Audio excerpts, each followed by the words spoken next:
are there in the world? There are 6,500 languages. That's a big number. So, why do we have so many languages? I'll tell you. It's a great story. It all started after the Great Flood. God had wiped out every living thing on the earth because they were wicked. But God preserved Noah and his family from the great deluge. After the flood, God promised Noah that he would never ever flood the earth again. His sign to Noah was a rainbow. Noah had 3 sons. Their names were Shem, Ham, and Japheth.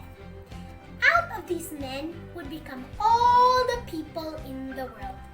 But as they continued to multiply, they forgot God, especially the descendants of Ham. They became idolaters. They even offered their children as sacrifices to their gods. But some people still believed God. The wicked people felt an annoyance every time the righteous people talked about God. So, they decided to separate themselves from the God-fearing people. And it came to pass, as they journeyed from the east, that they found a plain in the land of Shinar and dwelt there. Here, in the plain of Shinar, they decided to build a tower. But no ordinary tower. They wanted theirs to reach heaven.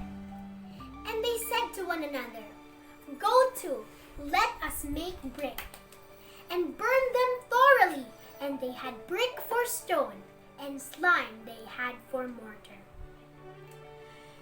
So they began to build the tower. Aside from being great, they didn't want to be scattered all over the earth. But God had commanded Noah that he and his descendants should populate the earth. Some people believed the promise God gave to Noah, but they were influenced by the heathen people. And the Lord said, "Behold, the people is one, and they have one language. And this they begin to do, and now nothing will be restrained from them, which they have imagined to do. Go to, let us go down and there confound their language, that they may not understand one another's speech." Up to this time, every person in the world was speaking the same language. That made it easy for them to build the tower. So, God had a plan to scatter all of them. God said that he would confound their language.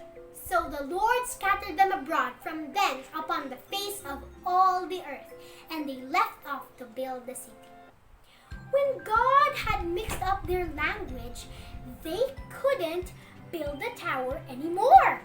Imagine the person at the top asked for bricks, but the guy below him couldn't understand, and he gave him a hammer instead.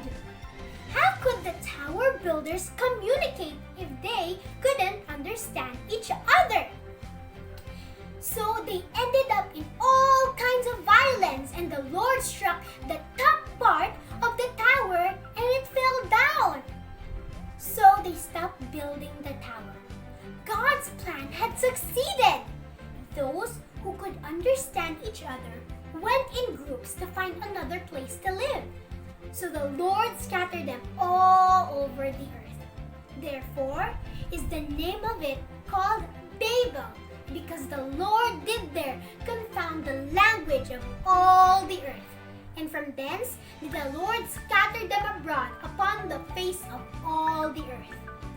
The name of that tower was Babel, because God had mixed up the language of all the people. Babel means confusion. Wow! Now we know why there are so many languages.